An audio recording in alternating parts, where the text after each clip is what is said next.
नमस्कार. हॅलो सह्याद्रीमध्ये मी पल्लवी मुजुमदार आपल्या सगळ्यांचं मनपूर्वक स्वागत करते. मंडळी, ज्या गोष्टी अगदी सहजतेने उपलब्ध आहेत किंवा मुबलक प्रमाणात आहेत त्यांना आपण गृहीत धरतो का हो?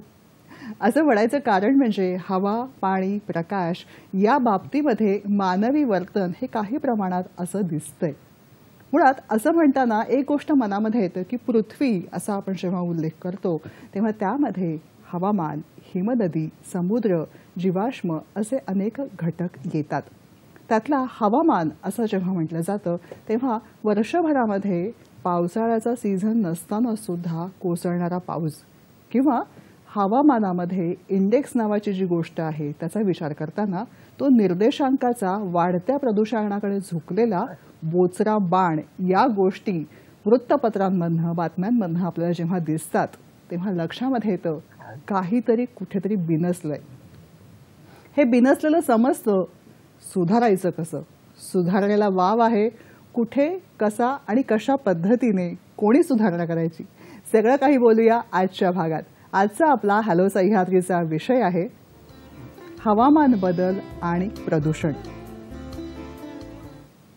आणि याविषयी माहिती करून देण्यासाठी आपण खास तज्ज्ञांना आज इथे आमंत्रित केलेलं आहे. त्यांची ओळख करून घेऊया. माननीय नंदकुमार गुरव सर. सर नमस्कार. हॅलो सह्याद्रीमध्ये आपलं मनपूर्वक स्वागत करते. नमस्कार. सरांविषयी सांगायचं तर पर्यावरणशास्त्रामध्ये एमटेक ही पदवी सरांनी संपादन केलेली आहे. महाराष्ट्र प्रदूषण नियंत्रण मंडळामध्ये 30 वर्षांहून अधिक सेवा देण्याचा त्यांचा अनुभव आहे. सध्या सहाय्यक तांत्रिक सचिव, केमिकल डिव्हिजन अर्थात रासायनिक विभागात ते कार्यरत आहेत. महाराष्ट्र राज्यामध्ये प्लास्टिक बंदीचा अध्यादेश काढण्यात आला. आपल्या देशामध्ये सगळ्यात पहिल्यांदा महाराष्ट्र राज्याने हा अध्यादेश काढलेला आहे आणि नंतर केंद्रीय पातळीवरती तितक्याच जोरकसपणे हा अध्यादेश अंमलात आणला गेला. मुळात राज्यामध्ये सर्वप्रथम हा अध्यादेश काढण्यामध्ये सरांचा मोलाचा वाटा आहे. आज त्यांच्याकडून आपण या सगळ्याविषयी जाणून घ्यायचं आहे. तर सगळ्यात आधी जेव्हा मी हवामान बदल आणि प्रदूषण असं म्हणते तेव्हा मला अगदी सुरुवातीपासून जाणून घ्यायला आवडेल ते म्हणजे हवामान बदल म्हणजे प्रदूषणाचा मुद्दा आला. प्रदूषण म्हणजे नेमकं काय? प्रदूषण प्रामुख्याने प्रदूषणाचे 4 प्रकार आहेत. सर्वात प्रथम म्हणजे जलप्रदूषण, दुसरा वायू प्रदूषण, तिसरा घनकचरा प्रदूषण आणि चौथं म्हणजे आवाजाचं प्रदूषण. आता घनकचरा प्रदूषणामध्ये सुद्धा विविध प्रकार आहेत. अच्छा. प्लास्टिक कचरा प्रदूषण आहे, ई कचरा प्रदूषण आहे, घरगुती घातक घनकचरा आहे जो आपल्या हॉस्पिटलमधून किंवा क्लिनिक्समधून निघणारा त्याला आपण बायोमेडिकल वेस्ट म्हणतो किंवा जैववैद्यकीय कचरा आहे. तर असे घातक घनकचरा आहे औद्योगिक कारखान्यातून निर्माण होणारा. असे प्रदूषणाचे हे विविध प्रकार आहेत. अच्छा. आणि या सगळ्याचा हवामानावरती जसा विविध घटकांवरती परिणाम होतो त्यापैकी हवामान हा एक घटक आहे असं आपण म्हणू शकतो नाही का? आपण महाराष्ट्र प्रदूषण नियंत्रण मंडळाशी संलग्न आहात.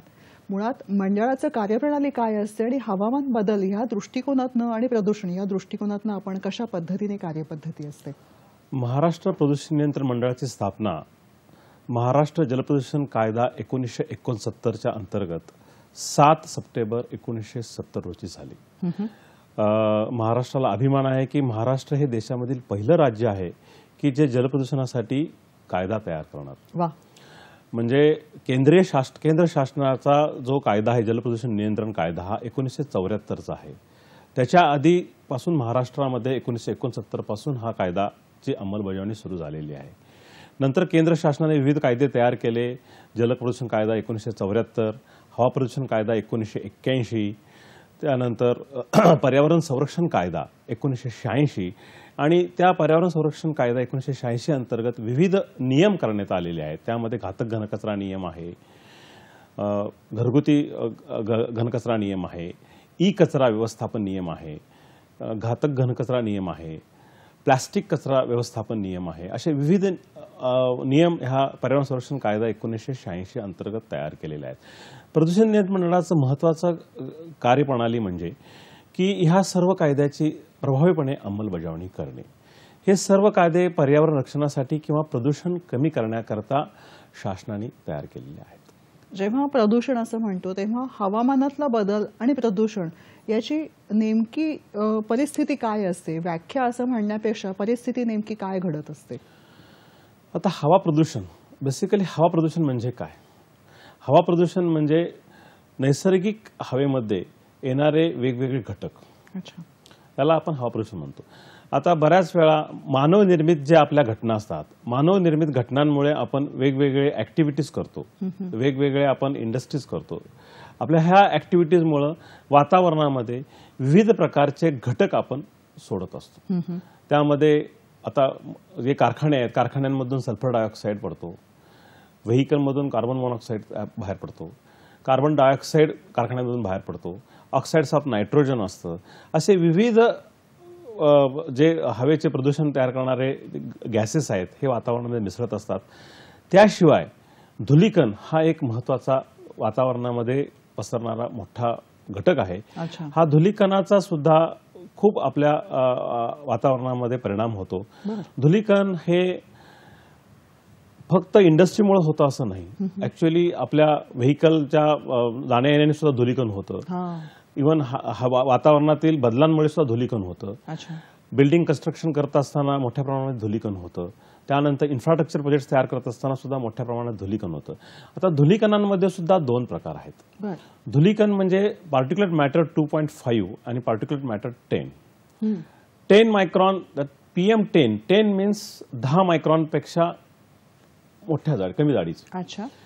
PM10 ज्यावेळी आपण म्हणतो त्यावेळी त्याची जी पार्टिक्युलेटची साईज असते ती 10 मायक्रॉनची असते. आणि PM2.5 जे आहे त्याची पार्टिक्युलेट धुलीकणाची जी साईज असते ती 2.5 असते, जी आपण आपल्या नाकाद्वारे श्वसनाद्वारे आपण आपल्या शरीरामध्ये घेऊ शकतो. त्यामुळे धुलीकण हे मोजलं जातं हे 2.5 आणि PM10च्या माध्यमातून. बरं सर, हे कसं मोजलं जातात नेमके? महाराष्ट्र राज्यामध्ये महाराष्ट्र प्रदूषण नियंत्रण मंडळामार्फत 69 ठिकाणी सतत वातावरणीय हवेची गुणवत्ता मोजली जाते. Automatic ambient air quality monitoring stations. आता ह्या स्टेशन्समध्ये हे जे आता मी सांगितलेले सगळे जे घटक आहेत म्हणजे सल्फर डायऑक्साईड असेल, ऑक्साईड्स ऑफ नायट्रोजन असेल, पार्टिक्युलेट मॅटर 2.5 असेल, धुलीकण 10 असेल, असे विविध जे घटक आहेत हे घटक रिअल टाइम डाटा ज्याला आपण म्हणतो, रिअल टाइम डाटा मॉनिटरिंग केला जातो. आणि ह्या रिअल टाइम डाटाच्या अनुषंगाने हा आपल्याला त्याचा पोल्युशन इंडेक्स जर आपण तुम्ही मगाशी आपल्या ह्याच्यामध्ये उल्लेख केलात की प्रदूषणाचा निर्देशांक वाढत आहे, तर प्रदूषणाचा निर्देशांक कसा कॅल्क्युलेट केला जातो तर ह्या सतत कंटिन्युअस अँबिएंट एअर क्वालिटी मॉनिटरिंगच्या माध्यमातून मोजलेल्या आधारे हा निर्देशांक तयार केला जातो. मुळात जर हवामानामध्ये बदल झालाय किंवा प्रदूषण निर्माण झालेलं आहे त्याची पातळी काय आहे हे आम्हा सामान्य माणसांना जेव्हा या इंडेक्सच्या बातम्या येतात तेव्हाच काहीसं कळतं की अरे हे असं घडतं आहे.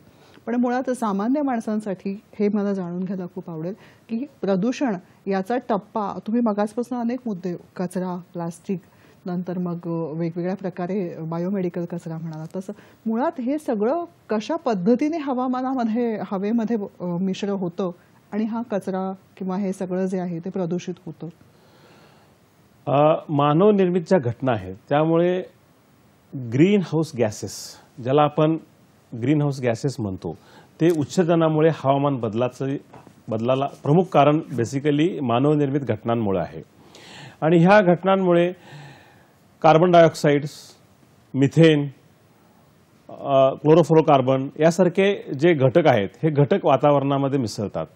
ह्यामध्ये बेसिकली कारखान्यांमधून उत्सर्जन होणारं वायू प्रदूषण, हवेमधून वाहनांच्या धुरांमधून होणारं प्रदूषण, बांधकामांमुळे होणारं प्रदूषण, इन्फ्रास्ट्रक्चर तयार करत असताना असणारं प्रदूषण, घनकचरा जाळल्यामुळे होणारं प्रदूषण, घनकचऱ्याची व्यवस्था विल्हेवाट योग्य प्रकारे न लावल्यामुळे प्रदूषण, अशा विविध मार्गाने हे प्रदूषण वातावरणामध्ये येत असतं. बरं, हवेची गुणवत्ता म्हणजे नेमकं काय सर?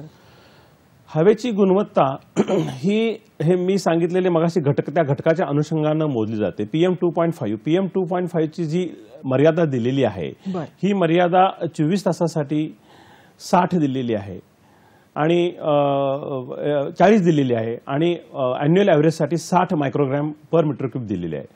ज्यावेळी ही वातावरणाची हवेची गुणवत्ता मोजली जाते त्यावेळी त्याच्या अनुषंगाने हा हवेचा गुणवत्ता निर्देशांक तयार केला जातो. ह्या निर्देशांकामध्ये बेसिकली आपण पाहिलं असेल बऱ्याच ठिकाणी मॉनिटरिंग डिस्प्ले पण आहेत, त्या ठिकाणी हवेची गुणवत्ता 100 आहे.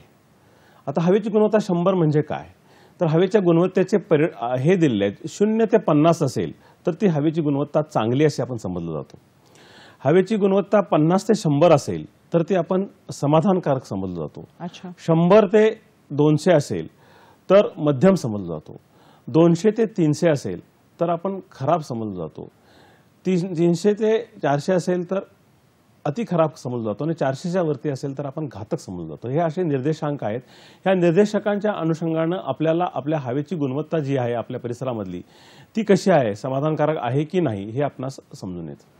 सर, आपल्या शरीराचं जे तापमान आहे ते मोजण्यासाठी थर्मामीटर असतो की त्यामुळे लगेचच आपल्याला कळतं की आता ताप आहे का नाही आहे. तसं आपल्या आजूबाजूला असलेली जी हवा आहे त्याचं परिमाण सामान्यजण करू शकतात का? हवेची गुणवत्ता मोजण्यासाठी सध्या नवीन सेन्सर टेक्नॉलॉजी आलेली आहे, पण सेन्सर टेक्नॉलॉजीला अधिकृत मान्यता मिळालेली नाही आहे. हवेची गुणवत्ता मोजण्याकरता ठराविक त्याला सिस्टीम यंत्रणा लागते आणि त्या यंत्रणेशिवाय हवेची गुणवत्ता मोजता येत नाही.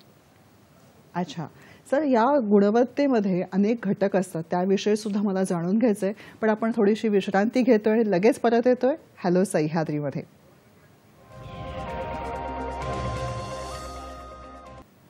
ब्रेकनंतर हॅलो सह्याद्रीमध्ये आपलं पुन्हा एकदा स्वागत. आपण बोलत आहोत हवामान बदल आणि प्रदूषण या दृष्टिकोनातून आणि मार्गदर्शन करत आहेत महाराष्ट्र प्रदूषण नियंत्रण मंडळाचे नियंदकुमार गुरव सर.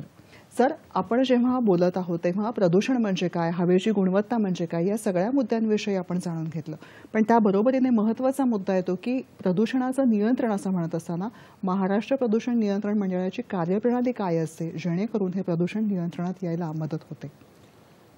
महाराष्ट्र प्रदूषण मंडळ हे पर्यावरणविषयक केलेले विविध कायदे अंमलबजावणी करणारी संस्था आहे. महाराष्ट्र प्रदूषण मंडळामध्ये बेसिकली जलप्रदूषण नियंत्रण करणं, हवा प्रदूषण नियंत्रण करणं, पाण्याचे स्तोत्र आहे त्या स्थितीमध्ये मेंटेन करणं, प्रदूषणविषयक माहिती गोळा करणं आणि राज्य शासनाला प्रदूषण सुधारण्याकरता सूचना देणं अशी कार्यप्रणाली आहे. महाराष्ट्र प्रदूषण नियंत्रण मंडळ हे जे मंडळ ह्या विविध कायद्यांअंतर्गत कामकाज करतो.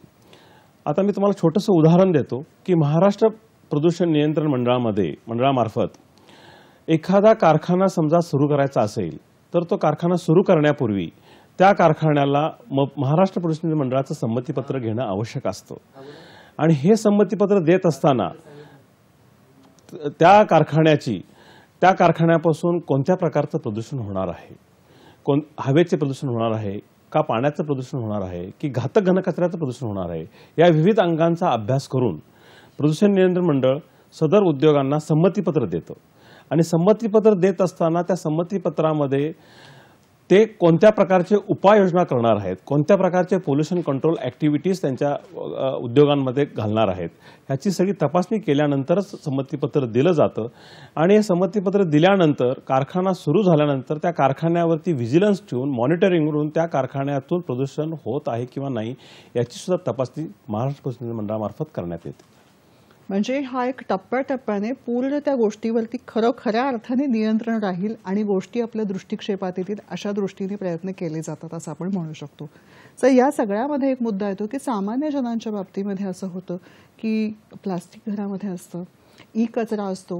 मग ह्या सगळ्यामधून आपल्या आजूबाजूला सुद्धा प्रदूषण निर्माण होतं का? आपल्या आजूबाजूच्या हवेची गुणवत्ता जी आहे ती खाली जाण्याची शक्यता असते का? आता प्रदूषण निर्माण होण्याचे बेसिकली दोन प्रकार आहेत. एक तर औद्योगिक मी प्रदूषण सांगितलं त्या पद्धतीनं, आणि दुसरं म्हणजे आपण सर्वसामान्य नागरिकांच्या माध्यमातून होणारं प्रदूषण. आता प्लास्टिकचं जे इन्व्हेन्शन झालेलं आहे ते निश्चित खूपच चांगलं आहे, परंतु प्लास्टिकचा अमर्यादित वापर, ईज ऑफ प्लास्टिक, म्हणजे प्लास्टिक आपल्याला खूप कमी किमतीमध्ये मिळतं, त्यामुळं अमर्यादित प्लास्टिक वापरामुळे प्लास्टिक वापरलेलं प्लास्टिक फेकून दिलं जातं. आणि हे जे प्लास्टिक आहे हे प्लास्टिक 100 वर्षे त्याचं विघटन होत नाही आणि ते जमिनीवर फेकल्यामुळे त्यातून खालचे ग्राउंड वॉटर पोल्युशन्स होतात. आणि जर प्लास्टिक जाळलं तर डायऑक्सिन आणि फ्युरॉन सारखे घातक जे कॅन्सरला आमंत्रित करणारे जे वायू आहेत ते उत्सर्जित होतात.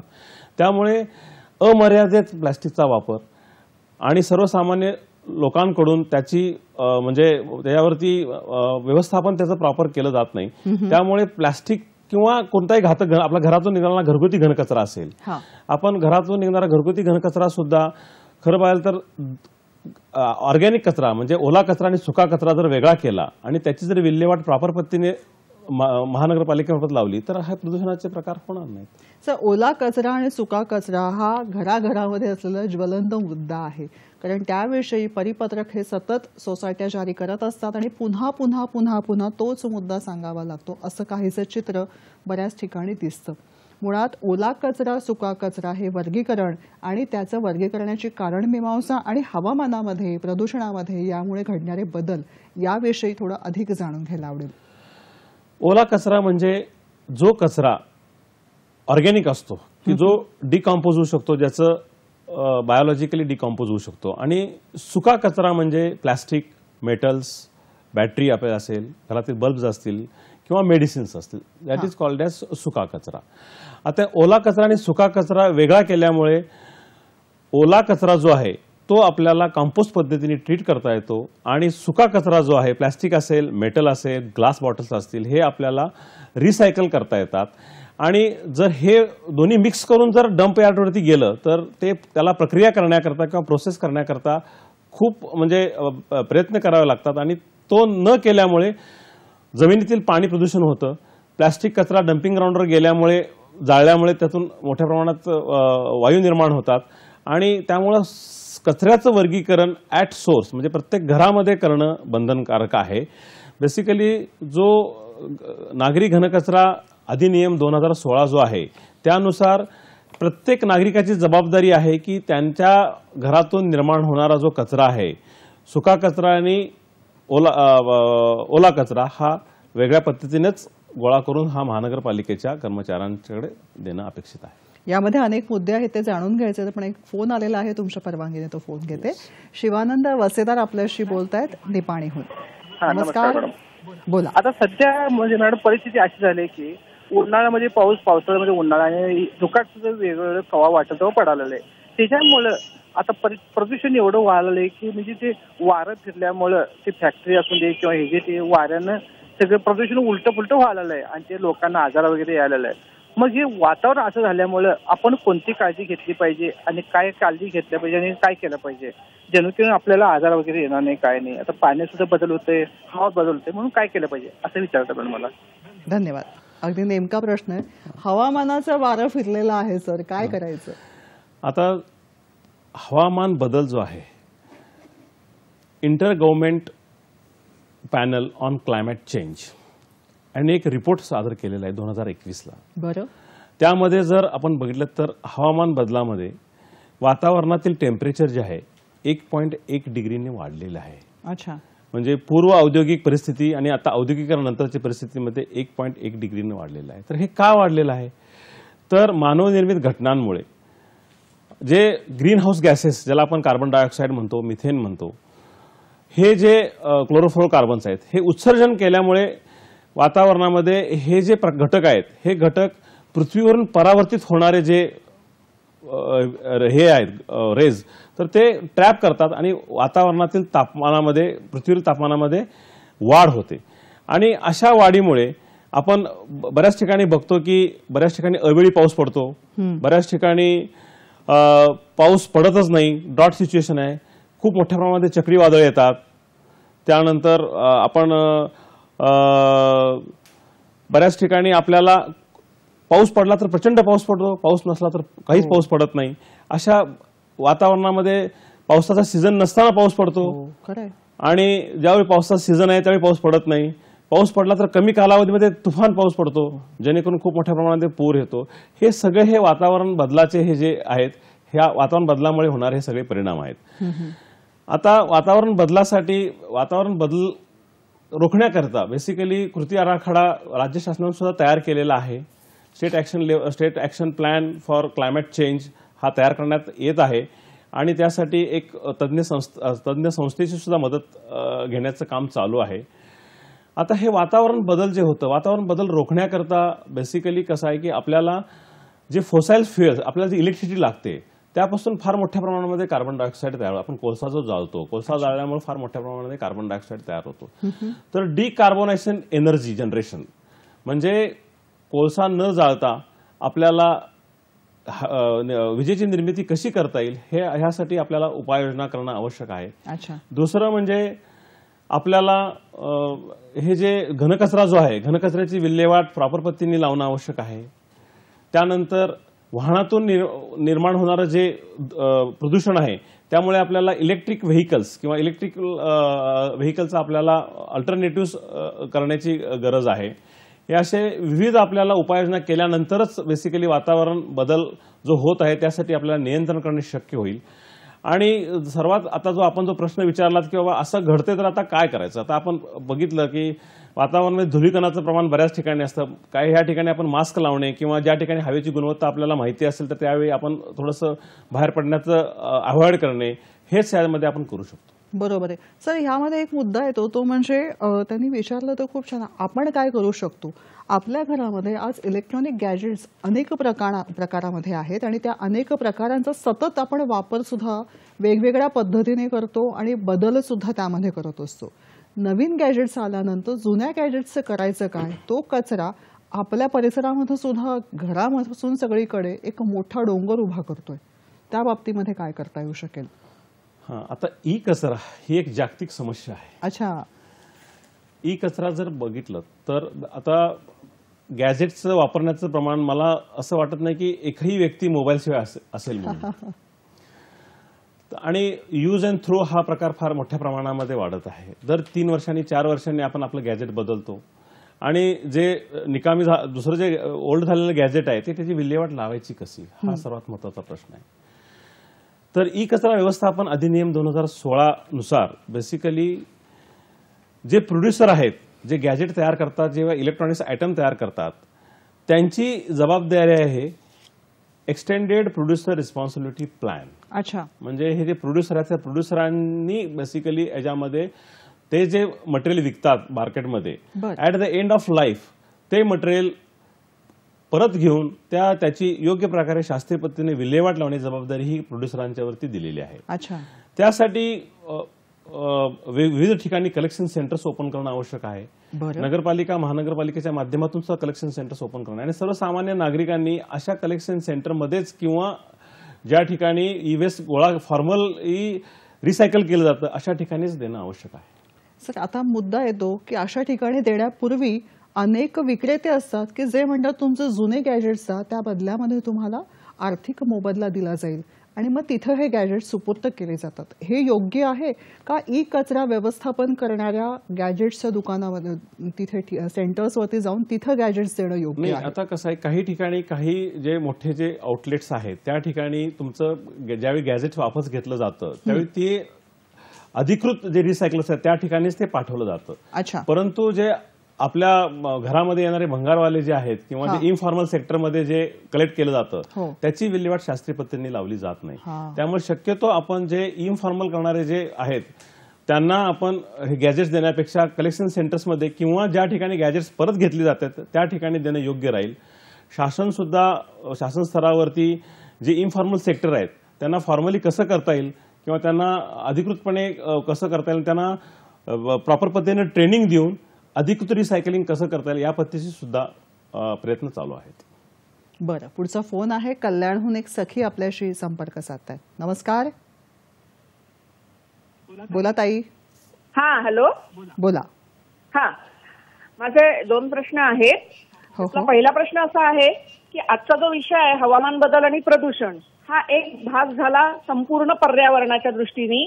आणि मला असं वाटतं की पर्यावरणाचा जर विचार केला तर एक प्रामुख्याने लक्षात येतं म्हणजे तेच प्रदूषणाचं कारण आहे. हॅलो.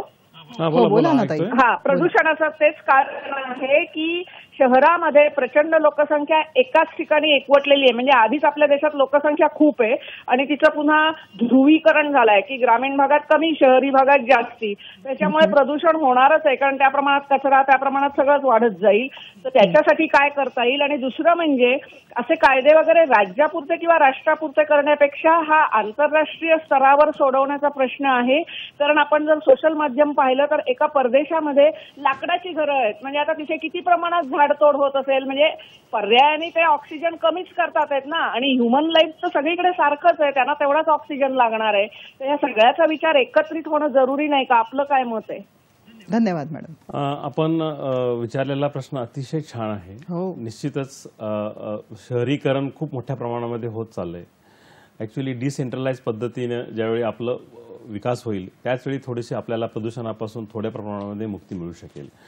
सर्व लोकांचा ओढा जो आहे शहराकडे आहे. आता तुम्ही कल्याणमधून आहात, मी तुम्हाला कल्याणचंच उदाहरण देतो. कल्याणमध्ये दिवसाला 600 टन इतका घरगुती घनकचरा तयार होतो. हो. बरं. म्हणजे शहरांमध्ये होणाऱ्या घरगुती घनकचऱ्याची व्याप्ती इतक्या मोठ्या प्रमाणामध्ये. तर हा 600 टन प्रतिदिन होणारा जो कचरा आहे त्याची विल्हेवाट लावण्याकरता जी व्यवस्था लागते ती व्यवस्था भविष्यामध्ये सुद्धा जर शहरीकरण खूप मोठ्या प्रमाणात वाढत गेलं तर ती अपुरी पडणार आहे. त्यामुळं डिसेंट्रलाइज पद्धतीने बेसिकली ह्यामध्ये आपला जो मुद्दा आहे त्यामध्ये करणं आवश्यक आहे. आणि आपण जसं म्हणतात की इंटरनॅशनल स्तरावरती सुद्धा मी मगाशी जसं सांगितलं की inter government panel on climate change हे युनोमध्ये तयार करण्यात आलेलं आहे. आणि त्या अनुषंगानं सर्व अभ्यास गट अभ्यास करतायत आणि त्याची कारणमीमांसा करून त्यावरती काय काय उपाययोजना करणं आवश्यक आहे त्याचा ऍक्शन प्लॅन त्या पद्धतीने केला जात आहे. नक्कीच याविषयी आणखीन जाणून घ्यायचंय. वेळ झाली छोट्याशा विश्रांतीची. बघत रहा हॅलो सह्याद्री.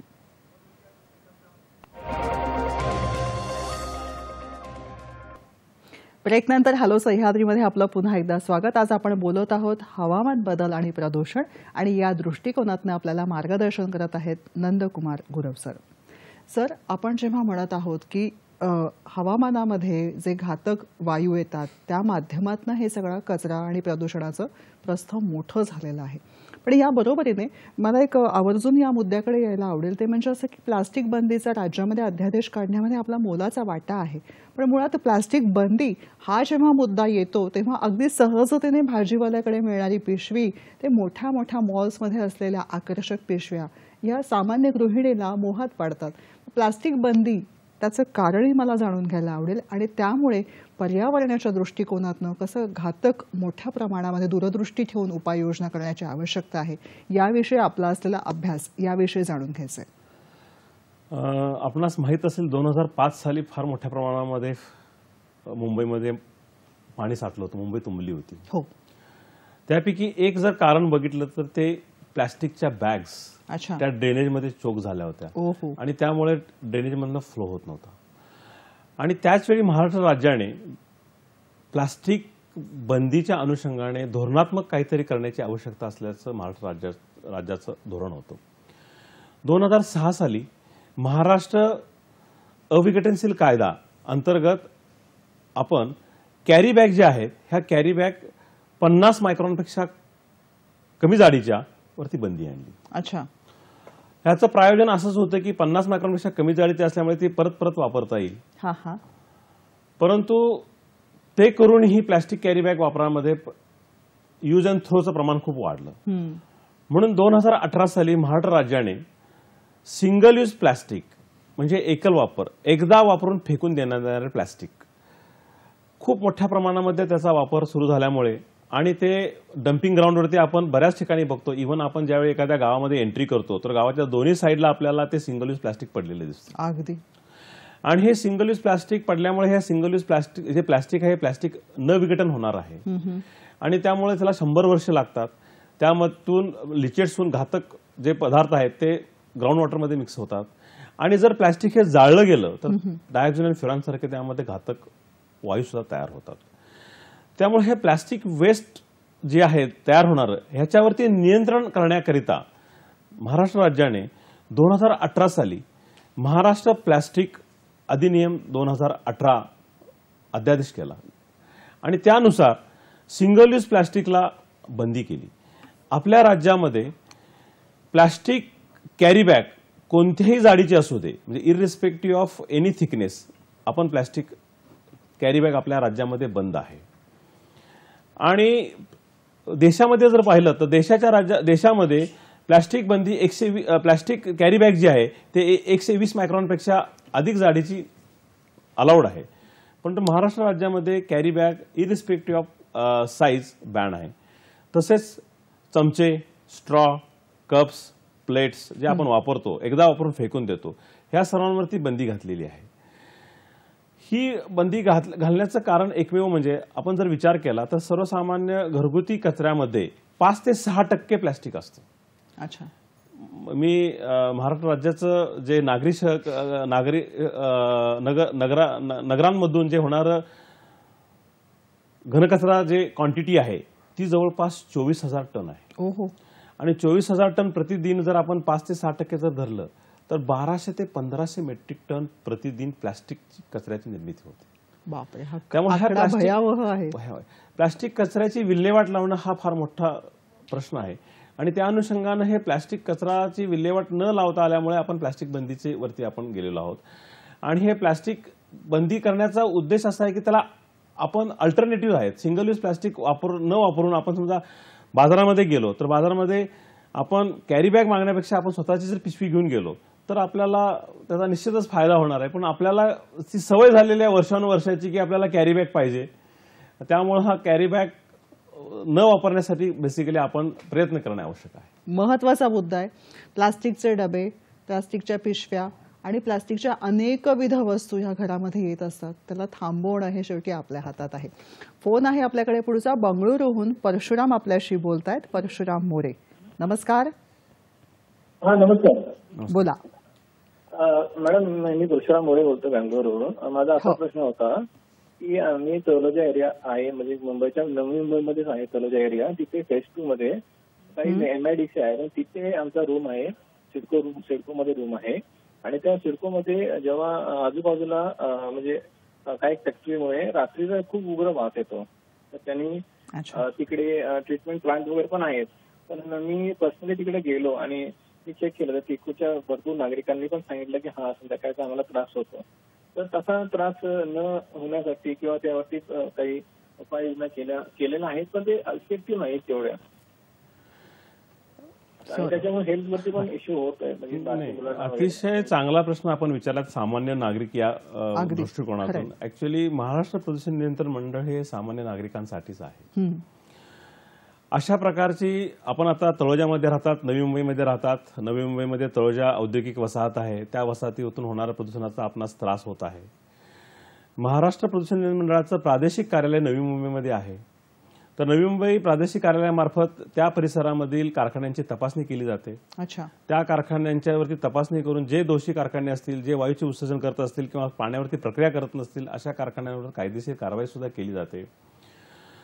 आपल्या म्हणण्यानुसार रात्रीच्या वेळी जो वास येतो किंवा रात्रीच्या वेळी मोठ्या प्रमाणात प्रदूषण होत राहतं, अशा प्रकारच्या तक्रारी आलेल्या आहेत आणि त्या अनुषंगानं महाराष्ट्र प्रदूषण मंडळानं रात्रीच्या वेळी सुद्धा गस्त घालण्याकरता आमच्या अधिकाऱ्यांना आम्ही सूचना देण्यात आल्या. रात्रीच्या वेळी सुद्धा गस्त घालण्यात आलेली आहे आणि काही कारखान्यांवरती कारवाई सुद्धा केलेली आहे.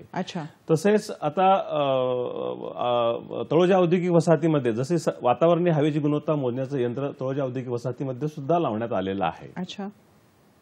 म्हणजे रहिवासी भागामध्ये जेव्हा औद्योगिक अतिक्रमण किंवा औद्योगिक कचरा येण्याची शक्यता असते, त्या बाबतीमध्ये सामान्य नागरिकांनी दाद कशी मागायला हवी? राज्यामध्ये महाराष्ट्र प्रदूषण नियंत्रण मंडळाची 12 प्रादेशिक कार्यालय आहेत आणि जवळपास 45 उपप्रादेशिक कार्यालय आहेत. प्रत्येक जिल्हा स्तरावरती एक एक कार्यालय आहे. समजा आपल्या भागामध्ये एखादा कारखाना प्रदूषण करत असेल किंवा एखादी व्यक्ती प्रदूषणाच्या विरुद्ध काम करत असेल तर आपण त्या संबंधित प्रादेशिक कार्यालयामध्ये किंवा उपप्रादेशिक कार्यालयामध्ये जाऊन तक्रार देऊ शकता की जेणेकरून जे दोषी असतील त्यांच्यावरती कारवाई करण्यास करता येईल. नक्कीच. पुढचा फोन आहे. जयवंत गावडे आपल्याशी बोलतायत विलेपार्ल्याहून. नमस्कार. नमस्कार, माझं नाव जयवंत गावडे. मी पार्ले पूर्व विलेपार्ले पूर्ववरून बोलतोय. बरं. हे जे प्लास्टिक जे वॅट पिकर्स जे कचरा जमा करतात ते प्लास्टिक विल्हेवाट कशी लावली जाते? बरं, नक्कीच तुमच्या प्रश्नाला उत्तर मिळेलच, पण एका छोट्याशा विश्रांतीनंतर बघत रहा हॅलो सह्याद्री.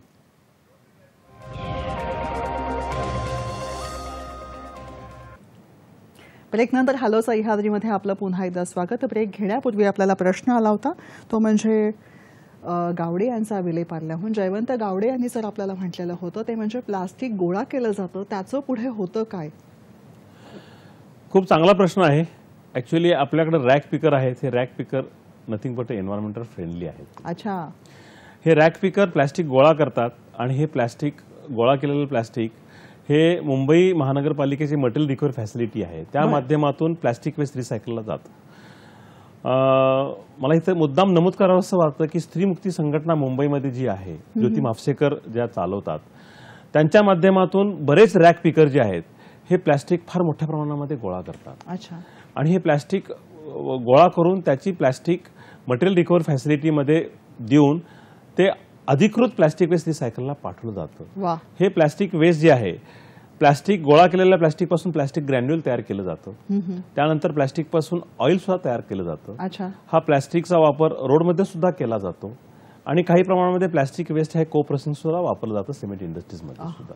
म्हणजे किती महत्त्वाची गोष्ट आहे. त्यामुळे रिसायकलिंग जे आहे, रिसायकलिंग हा खूप मोठा बेसिकली महत्वाचा मुद्दा सध्याच्या प्रदूषण नियंत्रणाच्या अनुषंगाने आहे. जेव्हा जर हवामानाचं प्रदूषण असा मुद्दा येतो तेव्हा हा प्लास्टिकच्या बाबतीतला मुद्दा झाला, पण संपूर्णतः कचऱ्याचा पुनर्वापर या बाबतीमध्ये आपण काही मार्गदर्शन करू शकतो का? हा, अतिशय महत्वाचा मुद्दा आहे.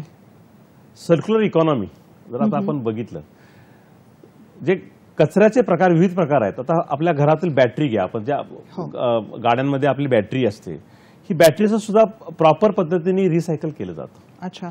बॅटरी वेस्ट रिसायकल करणारे राज्यामध्ये जवळपास 80च्या वरती कारखाने आहेत. बर. आता आपल्या गाडीमध्ये जी बॅटरी असते ती बॅटरी मॅन्युफॅक्चररला EPRच्या अनुषंगानं त्यांची पण रिस्पॉन्सिबिलिटी आहे की जे बॅटरीचं लाईफ संपल्यानंतर ती बॅटरी परत घेऊन अधिकृत रिसायकलला देणं. तर बॅटरीसारखेच कारखान्यातून निघणारे जे विविध घातक पदार्थ आहेत, म्हणजे युज्ड ऑइल असेल, वेस्ट ऑइल असेल किंवा रासायनिक कारखान्यामधून स्पेंट सॉल्व्हंट तयार होतं, हे विविध जे होणारे जे वेस्ट आहेत, हे वेस्ट मटेरियल रिकव्हरी करण्याच्या अनुषंगानं किंवा रिसायकल करण्याच्या अनुषंगानं फार मोठ्या प्रमाणामध्ये आता सुरुवात झालेली आहे. राज्यामध्ये जवळपास 480 विविध प्रकारचे रिसायकल करणारे उद्योग कार्यरत आहेत. महत्वाचा आकडा आहे हा, आणि हा मोलाच्या लक्षात घेण्याजोगा आहे. सर, जेव्हा आपण असं म्हणतो की ह्या सगळ्या गोष्टीमध्ये सुधारणा अपेक्षित आहे, पण या बरोबरीने आपला आनंद, आपले सण समारंभ या प्रत्येक वेळी आपल्याला फटाके उडवायचे असतात, मोठी रोषणाई करायची असते आणि तो सगळ्यांना सांगायचं असतं ते वेगवेगळ्या पद्धतीने. मग यावेळी मापण्यात येणारी प्रदूषणाची पातळी ही काय असते आणि या बाबतीमध्ये एक सामान्य माणूस म्हणून मी काय करू शकतो असं जेव्हा मुद्दा येतो तेव्हा काय करावं? आता आपले सण उत्सव साजरा करण्याची जी आपली पद्धत थोडीशी आता मोठ्या प्रमाणामध्ये वेगळ्या पद्धतीने गेलेली आहे. सण तर साजरे झाले पाहिजेत, नक्कीच सणाचा आनंद लुटलाच पाहिजे. अगदी. परंतु सणाचा आनंद लुटत असताना पर्यावरणाचा ऱ्हास होणार नाही किंवा पर्यावरणावर परिणाम होणार नाही याची प्रत्येकाने खबरदारी घेणं आवश्यक आहे, महत्वाचं आहे. आपण आता फटाक्याचा उल्लेख केला. हो. महाराष्ट्र प्रदूषण नियंत्रण मंडळ आणि पर्यावरण विभाग गेले 7-8 वर्ष शाळेच्या मुलांच्या माध्यमातून फटाक्यांचे दुष्परिणाम काय आहेत हे मुलांना सांगितले जातात आणि त्या माध्यमातून आपण जर पाहिलं गेल्या 4 वर्षातला ट्रेंड तर फटाके वाजवण्याचं प्रमाण कमी झालेलं आहे. अच्छा. आणि फटाक्यांपासून होणारं प्रदूषणाचं प्रमाण पण कमी होत आहे. बरं. मुलांच्या माध्यमातून फटाक्यांच्या होणारे दुष्परिणाम सांगितल्यामुळे तो परिणाम झालेला आहे. बऱ्याच वेळा काय होतं की लाऊडस्पीकर खूप मोठ्या प्रमाणामध्ये लावला जातो, पण आपण त्याची काळजी घेणं आवश्यक आहे. नक्कीच. पर्यावरणपूरक गणपती जे आहेत ते तयार केले पाहिजेत. गणपतीचं विसर्जन जे आहे ते आपण आपल्या आर्टिफिशियल लेकमध्ये पर्यावरणपूरक सण साजरा करण्याच्या अनुषंगानं केंद्रीय प्रतिनिधी मंडळाने एक मार्गदर्शक तत्वे तयार केलेली आहेत. अच्छा. त्या तत्वांनुसार बेसिकली आपण पर्यावरणपूरक जर उत्सव साजरे केले तर निश्चितच आपल्या पर्यावरणाचं रक्षण होऊ शकतं. सामान्य माणसाची भूमिका नेमकी कशी असावी, म्हणजे या सगळ्या बाबतीमध्ये, म्हणजे प्लास्टिक असू दे किंवा व्यवस्थापन असू दे विविध पद्धतीने कचऱ्याचं असू दे किंवा आणखीन सगळ्या गोष्टी, या सामान्य माणसाला हव्या नक्कीच आहेत, पण या बरोबरीने पर्यावरणाची काळजी सुद्धा घ्यावीशी वाटते आहे. माझी भूमिका काय असावी असं प्रत्येक नागरिकाला सांगावं असं वाटतं. बरोबर आहे. पर्यावरण रक्षण करण्याची जबाबदारी ही शासनाची आहे असं सर्वसामान्य लोकांचं मत आहे आणि ते रास्तही आहे. महाराष्ट्र प्रतिनिधी मंडळाची असेल, नगरपालिकांचे असेल, महानगरपालिकांचे असेल किंवा विविध संस्थांचे असेल किंवा औद्योगिक इंडस्ट्रीचे असेल, त्याचबरोबर लोकांचा सुद्धा सहभाग किंवा लोकांचं त्यामध्ये पर्यावरणासाठी जी भूमिका आहे ती योगदान ते अत्यंत महत्वाचं आहे. आपले माननीय पंतप्रधान ग्लासगोला 2021 मध्ये त्यांनी एक धोरण जाहीर केलं, मिशन लाईफ. मिशन लाईफ म्हणजे LIFE, लाईफ म्हणजे लाईफस्टाईल फॉर एन्व्हायरमेंट. अच्छा. म्हणजे आपण पर्यावरणपूरक जीवनशैली आपण अंगीकारणं आवश्यक आहे. सध्या ही आता काळाची गरज झालेली आहे. प्रत्येक माणसाने पर्यावरणपूरक जर जीवनशैली अंगीकारली तर निश्चितच प्रदूषण रोखण्यासाठी किंवा पर्यावरणाचा समतोल राखण्याकरता प्रत्येक माणसाचं योगदान 100% असेल. आता ही लाईफस्टाईल फॉर एन्व्हायरमेंटमध्ये 7 थीम्स आहेत मॅडम. बरं. Basically say no to plastic. हा. दुसरं विजेची बचत. बरं. विजेची बचत केल्यामुळे सुद्धा आपल्याला फार मोठ्या प्रमाणात आपण प्रदूषण रोखलं जातं. कारण वीज निर्मिती करत असताना फार मोठ्या प्रमाणात कोळसा जाळला जातो आणि त्या मोठ्या प्रमाणात वायू उत्सर्जन होतं. त्यामुळे विजेची बचत करणे, पाण्याची बचत करणे, कचरा जो आहे कचऱ्याचं विल्हेवाट प्रॉपर पद्धतीने लावण्याकरता आपलं योगदान असणं आणि हे करत असताना प्रत्येक माणसाचा सहभाग किंवा आपण आपल्या दिवसामध्ये ग्रीन डीड म्हणतो आपण. ग्रीन डीड म्हणजे आपण आज पर्यावरणासाठी काय केलं. बाबा आज आपण 2 तास लाईट्स बंद केले, आपण ज्या रूममध्ये नाही त्या रूममधून दुसऱ्या रूममध्ये गेल्यानंतर लाईट्स बंद केले, ऑटोमॅटिकली तुमचा खारीच्या वाट्याने ऍक्च्युली पर्यावरण निश्चित होतं. त्यामुळं दिवसातून कमीत कमी आपण एक काही ना काहीतरी पर्यावरणासाठी जे आहे ते आपण काम करणं आवश्यक आहे. अशा मिशन लाईफस्टाईल जे आहे ते मिशन लाईफस्टाईलची जी पूर्ण त्यामध्ये 72 ऍक्शन पॉईंट दिले आहेत की सामान्य नागरिकांनी 72 ऍक्शन पॉईंट्स कशा प्रकारे करणं आवश्यक आहे ते केंद्रीय प्रतिनिधी मंडळाच्या आणि महाराष्ट्र प्रतिनिधी मंडळाच्या वेबसाईटवर अवेलेबल आहेत. हे 72 ऍक्शन पॉईंट्स मधले जर आपण 4-5 पॉईंट जरी आपण प्रत्येकाने जर आत्मसात करायचे ठरवले तर निश्चितच पर्यावरणासाठी प्रत्येक नागरिकाचा योगदान असेल, मोठा फरक असेल तो. सर, या निमित्ताने महाराष्ट्र प्रदूषण नियंत्रण मंडळाकडे सामान्य माणूस कशा पद्धतीने संपर्क साधू शकतात? तुमच्या वेबसाईटचा पत्ता, संपर्कासाठी दूरध्वनी क्रमांक असं काही आपण? महाराष्ट्र प्रदूषण नियंत्रण मंडळाचं मुख्य कार्यालय सायण येथे आहे. तसेच 12 प्रादेशिक अधिकारी कार्यालय आहेत आणि 45 उपप्रादेशिक अधिकारी आहेत. महाराष्ट्र प्रदूषण मंडळाची वेबसाईट आहे mpcb.gov.in. ह्या वेबसाईटवरती आपण गेल्यानंतर आपल्या महाराष्ट्र प्रदूषण मंडळाच्या वेबसाईटवरती संपूर्ण आमच्या राज्यातील सर्व अधिकाऱ्यांचे मोबाईल नंबर्स, त्यांचे कार्यालयाचे पत्ते सर्व आहे आणि महाराष्ट्र प्रदूषण मंडळाची कार्यप्रणाली काय आहे आणि महाराष्ट्र राज्यामध्ये पाण्याची स्थिती कशी आहे, हवेची स्थिती कशी आहे आणि महाराष्ट्र प्रदूषण मंडळाने केलेली कामे कोणती आहेत हे सुद्धा आपणास त्यामध्ये वेबसाईटवरती आपल्याला अभ्यासता येते. या क्षेत्रामधला आपला अनुभव खूप मोठा आहे. जाता जाता काय संदेश तुम्हाला सगळ्यांना द्यावासा वाटतो? पर्यावरण रक्षणासाठी प्रत्येक नागरिकाचा अत्यंत महत्त्वाचा सहकार्य आवश्यक आहे. त्यांनी योगदान द्यावं. पर्यावरण हे आपलंच आहे, आपल्या पुढल्या पिढीसाठी आहे. आपण जर त्याचं जतन नाही केलं तर मग कोण करणार? खरंय. हे म्हणत असताना एक मुद्दा पुन्हा येतो, तो म्हणजे आपला प्लास्टिक मधला अभ्यास. प्लास्टिक बंदीला नाही म्हणा, प्लास्टिक बंदीला हो म्हणा आणि ही बंदी अंमलबजावणी करण्यासाठी सामान्य माणसाला काय सांगाल? Say no to the plastic. Basically आपण प्लॅस्टिकचा कमीत कमी वापर टाळणे फार महत्त्वाचं आहे. कॅरी बॅग आपण न वापरणं सर्वात महत्त्वाचं आहे. सिंगल यूज प्लॅस्टिक न वापरणं अत्यंत महत्त्वाचं आहे.